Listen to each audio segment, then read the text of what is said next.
Hello, good evening. How are you today? Habang habang nag-prepare po ako sa washing ko ngayon, naisip ko tuloy yung balita sa Kuwait. Isang 1-year-old na baby pinasok sa washing machine at umiyak pa yung baby. Nanghingi ng tulong. Nagulat yung mga magulang bakit umiyak yung baby. Nakita pala nila pinasok na sa washing. Mga kapwa kong OFW, saan man sulok ng mundo,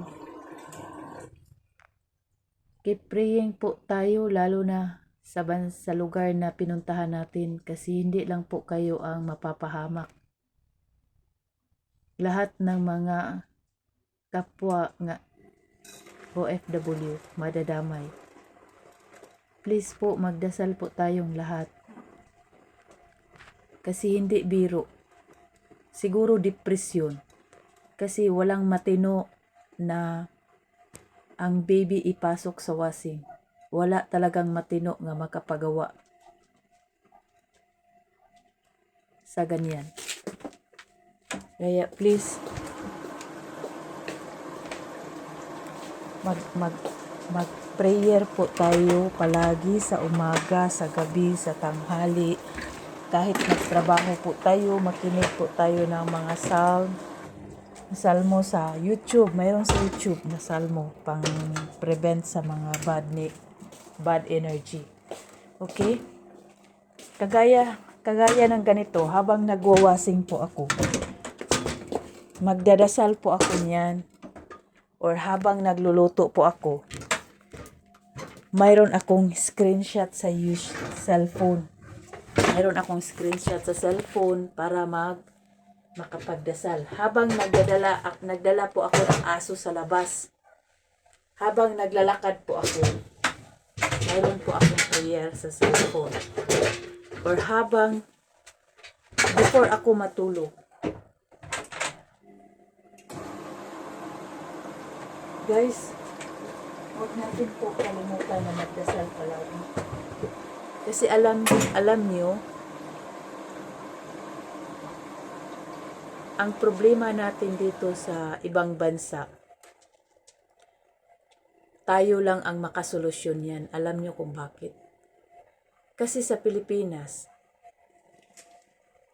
hindi na nila maisip ang sitwasyon natin kasi hindi nila naranasan ang buhay natin. Kaya tanging dasal lang ang labanan natin dito kasi ang Panginoon lang ang tuluyan makatulong sa atin. Okay, kasi ang Pilipinas, pamilya natin sa Pilipinas, hindi nila maranasan kung ano ang kasakit na natanggap natin dito. Kagaya sa akin, galing ako sa Kuwait.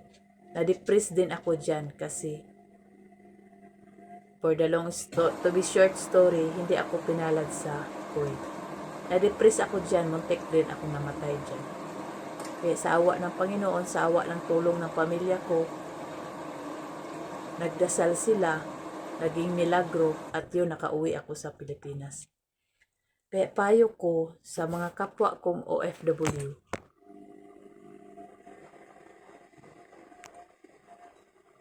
huwag kayong magbabad sa cellphone na hindi kayo makabenefits. Like nang mag-scroll lang ng scroll sa YouTube, scroll sa Facebook, hindi naman makatulong sa inyo. Okay? Kailangan, lalo na sa makipag-chatmate, hindi naman masama yun. Pero, bigyan niyo talaga ang prayer. Kasi, maniwala kayo o sa hindi, malaking tulong yan sa akin ang prayer. Malaking achievement at maraming achievement ang nagpatotoo sa prayer ko. Okay? Biruin nyo, isang sanggol, 1-year-old pa yun, pinasok sa washing. Habang nagwa-washing po ako ngayon, hindi ko talaga maisip kung paano maipasok ang isang sanggol sa loob ng washing. Diba? Kuryente sa ilalim yan, nakaandar. mainit sa ilalim, lagyan ng tubig. Talagang mapasukan yung tubig, yung ilong, tainga, at saka mainit yan sa ilalim. Mainit. O, kuryente yan sa ilalim. 'Di ba? Talagang madidisgrasya yung bata kapag ipasok dyan. At, grabe trending ngayon. Hindi ko talaga maisip. Habang nagwawasing ako ngayon, wala talaga akong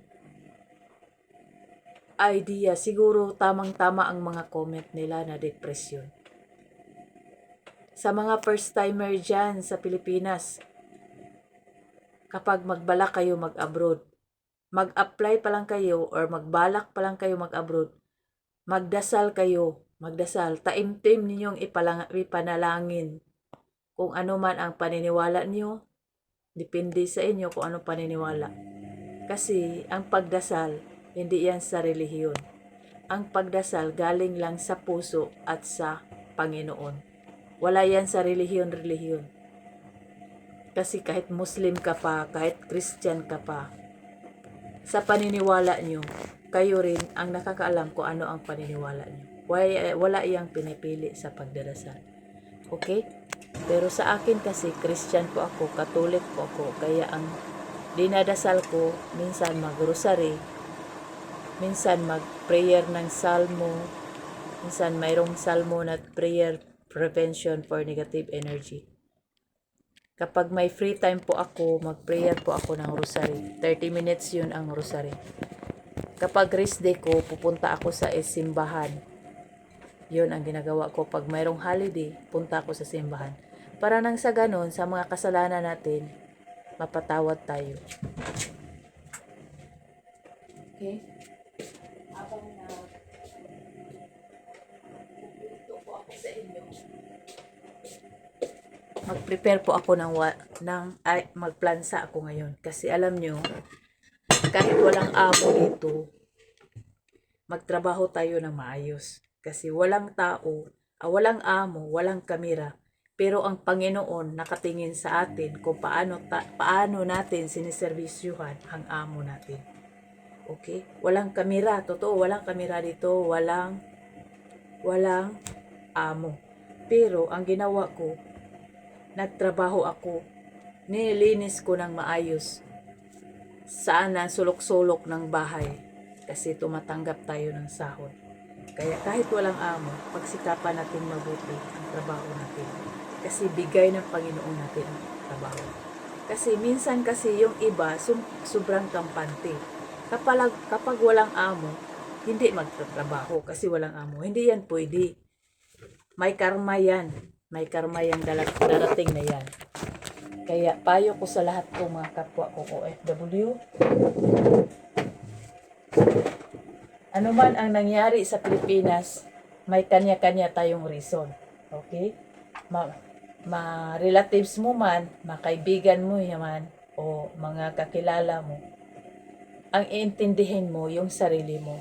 Kasi dito sa mundo, nabubuhay tayo, mayroong reason. Kung ano man ang mga challenges sa buhay natin, yun ay galing sa ating Panginoon may kapal. Kaya payo ko sa lahat, huwag masyadong affected sa mga problema. Ayusin nyo ang sarili nyo at mahalin nyo ang sarili nyo. Kasi para sa akin, 40 years old na po ako, nakapag-isip na mahalin ko ang sarili. Kasi dati yung kinikita ko, lahat binibigay ko sa pamilya. Pero ang ending, hindi pala sila masaya kasi kulang. Okay? Kaya payo ko sa mga kapwa kong OFW, magbili kayo ng vitamins, matulog ng maayos, matulog ng sakto na oras, 6 to 8 hours, pwede na yun. 6 to 8 hours. Tapos, kumain, uminom ng tubig, pagkatapos maligo sa umaga maligo. Uminom ng maligamgam na tubig para ang toxin sa katawan mawala, matanggal.